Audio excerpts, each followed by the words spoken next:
Welcome back mga ka-CV Sport TV, muling maghaharap sa finals ang Ginebra kontra TNT sa Parbo Governors Cup Final Prediction. Magandang match-up at rematch itong si Justin Brownlee at Hollis Jefferson at unang paghaharap nila ngayon conference sa Governors Cup, pero dito marami nga pagbabago kabilang na ang kanilang mga line-up. Kung dati may Mikey Williams ang TNT, sa Ginebra ay Christian at Pringle.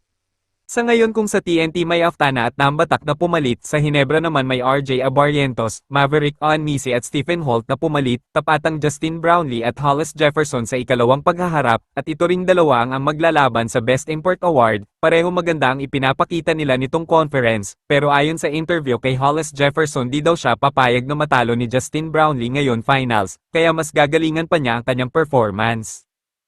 Para sa akin mga ka-CV Sports TV mananalo ang Gin King sa Game 1 dahil alam naman natin na subok na si Justin Brownlee sa finals, hindi man ganun ka-impressive ang kanyang scoring pero yung pagdala sa kanyang teammates ay masasabing malaking impact kahit pa ang SMB ay kanilang tinalo sa semifinals noong nakaraang Biyernes, at dagdag pa dito ang kanilang magandang ball movement.